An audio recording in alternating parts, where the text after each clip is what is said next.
Buenos días, bienvenidas, bienvenidos a OnePlus, más TV, más color. Hoy es martes 12 de octubre, son las 7:03 de la mañana. Nuevamente, el país se encuentra convulsionado por temas que no deberían estar en la agenda nacional, cuando hay tanto por hacer en función de la reactivación económica, de lo social, del empleo y de la seguridad ciudadana, entre otros, salud, educación, etcétera.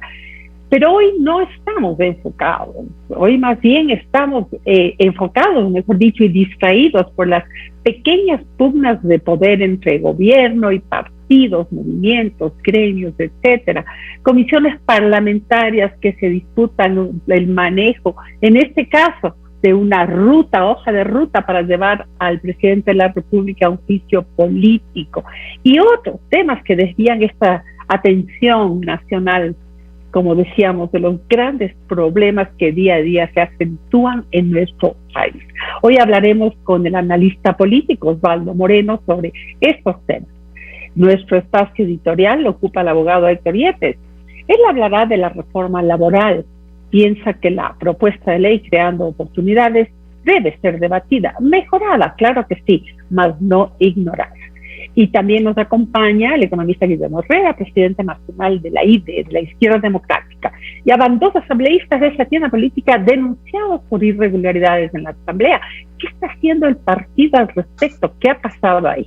Pero bien, vamos con nuestro primer invitado, como lo anunciamos, es el licenciado Osvaldo Moreno Ramírez, licenciado en Ciencias Sociales y Políticas. Tiene un diplomado en Ciencias Políticas y en Asesoría de Campañas Electorales. Ha sido docente de la Universidad de Salamanca. Pertenece a la Agencia de Consultoría Política, Consultores Políticos Independientes, del cual es director regional de Latinoamérica desde 2004. Licenciado, qué gusto tenerlo con nosotros. Muchísimas gracias por aceptar nuestra invitación. Buenos días, Yolanda. ¿Cómo está usted? Encantado de atenderla a usted, a su público, a la orden. Muchas gracias. Muchas gracias. Bueno, cuéntanos cuán delicada es la posición del presidente Guillermo Lasso debido a las denuncias contenidas en los Pandora Papers. ¿Cómo lo ve usted? Bueno, primero hay que determinar los orígenes, digamos. Cuando usted tiene una crisis, el primer paso es determinar cuál es la prioridad en la circunstancia que se presenta en cualquier tipo de instancia, campaña, gobierno, incluso en las empresas. La crisis es la alteración del orden y adicional a la alteración del orden es el riesgo. Es decir, cuando existe una crisis entra en riesgo. Ejemplo, vamos con algo del día a día. Y usted me ha hecho recordar mis tiempos de docencia en la Pontificia Universidad de Salamanca, efectivamente, Salamanca, España. La crisis, vamos a poner un ejemplo de la vida. Usted ha escuchado crisis matrimonial. ¿En qué puede derivar una crisis matrimonial? En un divorcio. Y un divorcio que es una separación, es decir, el fin de la estabilidad de la unión de ese hogar. En las crisis políticas, dependiendo obviamente si es de campaña o de gobierno, en este caso puntual de gobierno, la prioridad o lo que debe prevalecer por sobre todas las cosas, que es el error que cometen el 99% de los casos los gobiernos o las víctimas de esta crisis, no es la imagen, ojo con esto, sino la gobernabilidad. Entonces usted me va a preguntar, o cualquiera de nuestros, ya no sé si televidentes, yuvidentes, radioescuchas, esta tecnología nos hace estar en el espacio literalmente. Usted me va a preguntar, ¿cómo yo determino cuál es la diferencia entre la imagen y la gobernabilidad? La imagen es la percepción o lo que proyecta un mandatario, ¿sí? Indistintamente de la instancia de credibilidad que pueda tener, alta o baja. La gobernabilidad, si me permite, esto pronto saldrá en mi primer libro, que desde ya la voy a invitar a la presentación del mismo. Y la gobernabilidad es la estabilidad en la conducción del poder. Dicho de otra forma, la imagen no es tan importante como la gobernabilidad, porque la gobernabilidad es la instancia en la cual yo debo prever o luchar para que el funcionario se mantenga o continúe en el ejercicio del poder. Ok, luego de esa introducción, ok, está muy bien, perfecto hablar de gobernabilidad o de imagen. Sin embargo, mi pregunta fue bastante puntual. ¿Por qué? Porque la gente está muy preocupada del devenir de los hechos, de en qué puede acabar un tema como el que está ahorita sobre la palestra, que tiene que ver con esta denuncia de los Pandora Papers y que tiene que ver sobre la posición del presidente debido a esta denuncia. ¿En qué puede terminar? No. Por eso le preguntaba a usted, ¿cuán delicada ve usted que es esta posición? ¿Qué debe hacer el presidente en estos momentos? Claro, es que, bueno, inevitablemente había que hacer un diagnóstico, aunque sea brevemente. En principio, continuando, y voy a tratar de ser lo más breve posible en el tema que le planteaba, en las crisis hay que determinar el origen. Y existen las crisis que son autoinfringidas o que vienen de acciones que uno cometió o las que son generadas. En este caso puntual yo creo que es un mix, es un cóctel de muchas cosas, porque es una crisis generada fuera de las, digamos, de la zona de confort o del espacio en el cual el presidente tiene mejor movilidad. No es lo mismo, con todo el respeto que se merecen algunos medios locales, hablar con un medio ecuatoriano X que con la BBC o con la DW o estas grandes cadenas mundiales que no se manejan con la lógica que lamentablemente en ocasiones tienen algunos medios locales. Entonces, en ese sentido, cuando no puedes contener una crisis porque está fuera de tu alcance o tu control, los generadores de la misma, ahí vienen dos acciones que son fundamentales. Primero, la transparencia. Sí, eso es fundamental. Y segundo, una vez que está la transparencia, hacer la evaluación de daños y poder estabilizar las cosas como estaban desde el principio.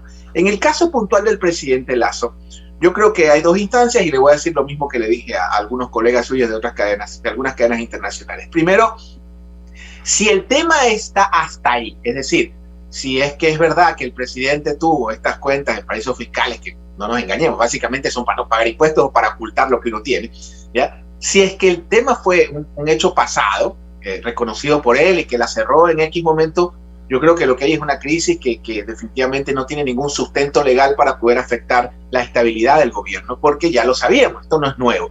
Ahora, si es que es cierto que hay todavía tres offshore en un paraíso fiscal conocido de nombre Delaware que están vigentes, eso sí podría ocasionarle un problema bastante grave al presidente y en este caso a la gobernabilidad. En una instancia donde siempre hablamos del hiperpresidencialismo que Correa instauró, a ver, un momentito, esta constitución no es hiperpresidencialista, esa es la percepción que se tuvo en algunos analistas y medios de comunicación.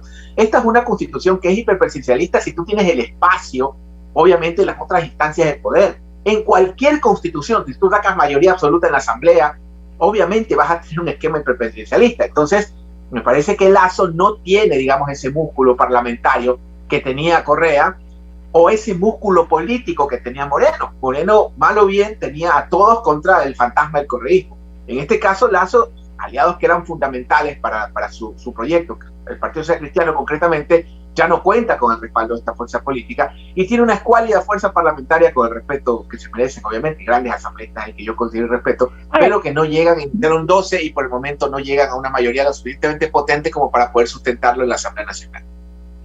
Efectivamente, la investigación abierta en la Comisión de Garantías Constitucionales, que está liderada por Fernando Cabascango de Pachacuti, puede llegar a juicio político, obviamente, es ahí hacia dónde van, y una eventual destitución del primer mandatario.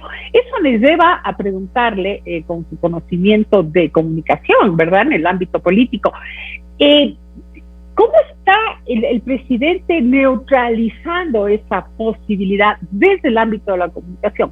¿No debería él decirnos algo más, aclarar más las dudas y esa opacidad que se habla que hay en torno al tema? Porque puede que ni siquiera caiga en el ámbito de la ilegalidad lo que él hizo, nadie duda de la procedencia de su fortuna, pero sí hay un muy mal sabor en todo el mundo, y cuando digo el mundo me refiero al planeta en esta ocasión. Literal. Mire, Yolanda, yo le voy a decir la percepción que tengo yo, por lo menos la interpretación que hago. Me parece que el gobierno nacional, obviamente estresado o distraído por este frente, está cometiendo dos grandes errores. Primero, y lo digo abiertamente porque le digo, para mí sería catastrófico, así catastrófico, lo de Maguad sería un chiste, una caída institucional del gobierno nacional, así sea reemplazado por la vía institucional, por el vicepresidente o por quien sea. Sería terrible que el presidente Lasso no concluya su mandato. Así como había gente que rezaba para que no gane el correísmo, ahora yo rezo para que el presidente continúe del poder hasta el final. Es fundamental eso. Ahora, primer error, desde mi perspectiva, la comunicación está siendo direccionada a responderle al correísmo. Ellos no deben direccionar su comunicación al correísmo, al fantasma de Correa. Esta no es la etapa de Moreno, es otra etapa, es otra era. Sino hay que comunicarle a la gente. Y hay dos temas fundamentales que seguramente el abogado Yepes podrá explicarla mejor que yo, que es el tema de la reforma laboral. Hay ciertas cosas que hay que aclarar, que creo son más importantes que aclarárselo a los políticos o a los medios de comunicación. Y segundo, el tema de lo que está sucediendo en Radio Pasillo. ¿Qué es Radio Pasillo? Lo que sucede en las calles, lo que Juan, María, Pedro, Manuel está en este momento hablando en su día a día. Por ejemplo, aparentemente todo apunta a que el combustible corriente va a sobrepasar la barrera de los $3. Eso, y usted pertenece a la clase media también, va a generar un impacto terrible en la clase media. Entonces son temas que creo que... ¿Qué? Perdón, yo no lo escuché. ¿Qué es lo que va a pasar la barrera de $3? Disculpe. La gasolina corriente, mi querida Yolanda. Sí, la gasolina claro corriente. Que sí. Y le prometo comprar un micrófono. Ya me han dicho varios que voy a comprar un micrófono para esta conexión. La gasolina corriente probablemente sobrepase los $3. Y usted, que pertenece a la clase media, como quien le habla, sabe el efecto que esto podría tener en la clase media. Totalmente. Entonces, hay ciertas discusiones en la calle, en el día a día de la gente, que creo de las cuales el gobierno se está distrayendo. Creo que la comunicación debe ir más direccionada a las personas y menos a la clase política. Estamos totalmente de acuerdo. Me parece muy bueno su anotación y eso nos lleva a que hay otros problemas mucho más serios en este momento. Sin embargo, el hecho de que esté en la asamblea, ¿verdad?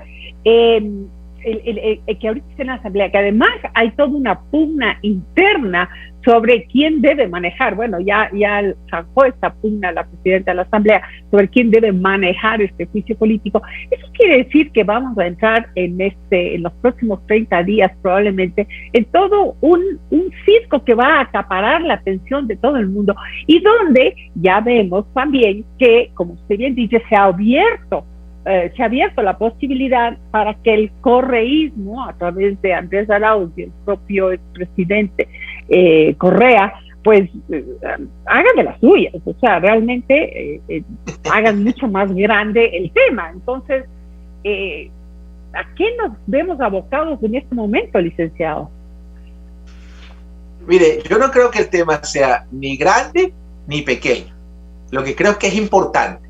Y cuando hablamos de importancia, es un tema que indudablemente hay que aclarar. Y siempre vas a tener una oposición. Si no es Correa, será Juan. Si no es Pepito, será Quispe. Si no es Quispe, o sea, es un problema que existe en el cual, obviamente, el presidente le debe una explicación al país. Eso no creo que esté en discusión. Ahora, lo otro es también el tipo de acciones que te hacen cometer más errores. Para mí es una barbaridad que Arauz empiece a pasear por los medios internacionales, porque de hecho no vive en el país, e inmediatamente ya la fiscalía corra como estos, no sé, pues estos sabuesos cuando uno iba de cacería que iban a recoger a la presa. Eso es una barbaridad, eso no puede suceder en un país democrático. Entonces, en ese contexto y en esas instancias, yo veo dos salidas, como les decía. La primera, de transparencia. Si el presidente no tiene estos fondos en vigencia en Delaware, simplemente esto es un remesón mediático, ni más ni menos, si es que es así. Segundo, hay que hablarle como le planteaba a la gente, a esa gente que está preocupada que la gasolina pase los $3, a esa gente que no tiene trabajo. Mire, el caso de la ley de oportunidades laborales, me planteaban en lo que he leído, me parece terrible, pero ¿qué es lo positivo de la ley? Que indudablemente tenemos o debemos de tener un debate en materia laboral. Si usted me habla de flexibilización, tercerización, yo no creo que esa sea la vía. Mire Perú, mire México, países que están recontra flexibilizados y tienen indicadores iguales o peores que los nuestros, pero existe el problema de desempleo. Si el periodo de prueba son 4 años, según ellos, bueno, es verdad, podemos hablarlo 1 año, a 6 meses. O sea, yo creo que es un debate que hay que tener, y obviamente en las formas o en el proceso o en el método, aparentemente habría un error, que es lo que plantea la Asamblea Nacional. En estos casos, desde mi modesto punto de vista, creería que es la Corte Constitucional la que tiene que establecer quién tiene la razón en este caso, si el Ejecutivo o el Legislativo. Ok, volvemos a derivar el tema en la Corte Constitucional. Sin embargo, algunos analistas sostienen que la conformación en la Corte Constitucional también podría ser un peligro para Guillermo Lasso, debido a que podría salir en contra, y ahí sí no tendría ninguna oportunidad esta ley de de seguir siendo analizada. Entonces, lo único que le quedaría a él sería pues la muerte cruzada o la consulta popular. Es así, esas son las únicas salidas que le quedan al gobierno. Sí, pero tú tomas ese tipo de medidas o de acciones en la medida que tengas las posibilidades de salir ganador. Todos critican a Correa, pero quieren ser como él.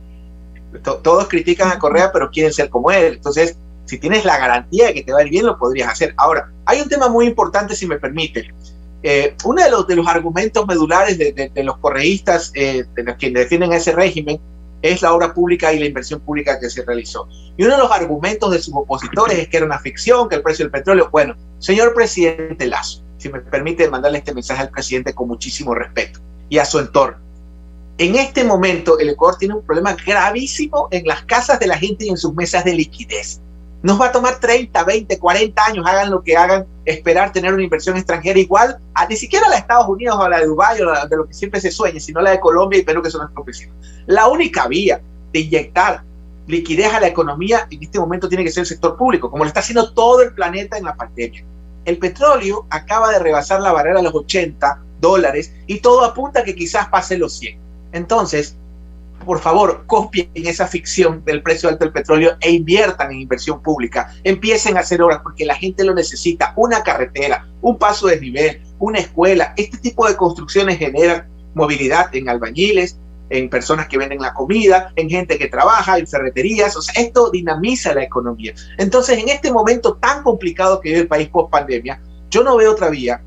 Yo no creo que el enemigo sea Correa. Correa es un neurótico temperamental que está con su teléfono y su iPhone y que no debe dormir poco por el uso horario. Yo creo que hay que priorizar a la gente. Aprovechen esta coyuntura histórica de este precio del petróleo alto para inyectar. No puedes, perdóname que lo diga, guardar y esconder esa plata en bancos de Miami, en bancos de Suiza, para que generen condominios en Miami. Que venga ese dinero al país y que genere más etapas en las ciudadelas La Joya, en Guayaquil, en etapas en Chillogallo, en Cotocollab. O sea, creo que es el momento de inyectarle a la economía dinero y el presidente tiene viento favorable. Ojalá, así como Moreno hizo el giro a la derecha, Lasso en algunos aspectos haga un giro un poquito más a la izquierda y que entienda en ese sentido que la inversión pública es fundamental en este momento determinado.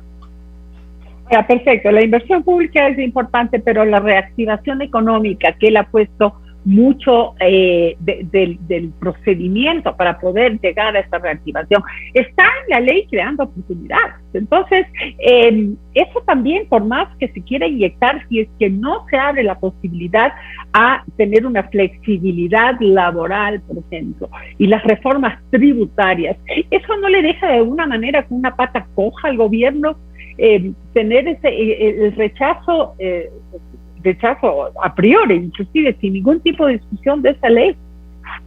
Es que también, mi querida Yolanda, hay contradicciones.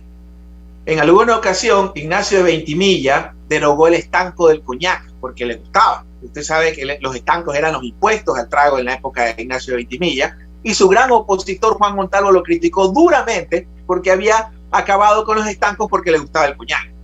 Aquí también pasó algo parecido y hay que un poco en ese sentido acabar con esas contradicciones. Tú no puedes pedirle al país que haga sacrificios tributarios cuando te autoderogas el impuesto a la herencia, que es el que más te afecta. Cuando de repente te aparecen dineros en paraísos fiscales. O sea, me explico, o hay ese tipo de rumores. Entonces yo creo que es un tema que hay que debatir, que hay que aplicar, pero también con un poco de consecuencia y con coherencia. En el tema puntual de la reforma laboral, por supuesto que hay que hacerla, pero también yo creo que tiene que haber un amplio debate nacional donde no solo estén involucrados los políticos, sino sobre todo la población, los obreros, los sindicatos, los empresarios, porque definitivamente el país requiere una reforma laboral. Pero en este sentido, al menos la que yo he leído, donde usted, si su empleador se le ocurre, usted tiene que indemnizarlo, me parece también bastante el otro extremo. Entonces, en ese sentido, pero a ver, si llegamos, sí, licenciado, tiene toda la razón, pero justamente son esos los temas puntuales que debería analizar la Asamblea y en todo caso reformar, observar, comentar sobre eso, ¿no? Porque estamos hablando de un punto dentro de lo que es toda una propuesta macro para la reforma laboral, por ejemplo. Sí, es que aparentemente habría un problema de forma, no de fondo, y este problema de fondo haría que la ley rebote. Por eso yo no veo otra instancia en este caso que no sea la Corte Constitucional, y si le dice que no al presidente, bueno, darán haciendo bien las cosas, como dicen en la sierra. Entonces, si bien es cierto, esto tiene también por sentido de la urgencia, uno no puede hacer las cosas mal. Si es que es real que esta ley está presentada de forma no correcta como lo plantea la Asamblea Legislativa, recordemos que es un poder del Estado y el presidente es un colegislador. Este es un sistema presidencial legislativo. Yo no creo que sea hiperpresidencialista y la prueba de lo que está pasando es eso. Entonces, yo creo que la vía, si no se llega a un acuerdo entre la Asamblea y el Ejecutivo, creo que es que la Corte Constitucional dirima este tema, porque la verdad no le veo el músculo político al gobierno, por lo menos en este momento, a esta hora, como para poder ganar una consulta o poder llevarnos a muerte cruzada así y obtener un resultado contundente. En esta ocasión, probablemente la 6 saque un candidato, Alvarito sea candidato, es otro escenario.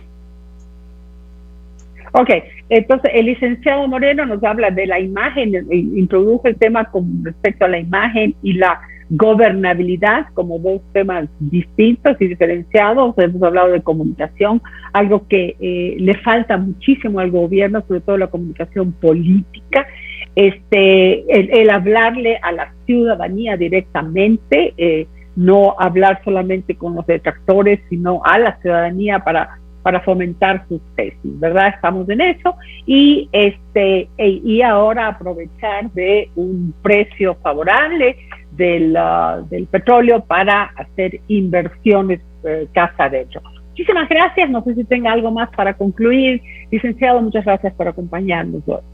No, siempre disfrutando de este espacio y que usted me entreviste. Muchísimas gracias, Yolanda, querido, un abrazo y a todos sus radioescuchas o televidentes, yuvidentes, no sé cuál es la definición. Seguidores, en fin. Muy bien, muchas gracias. Y sus fans también seguramente, cuídense.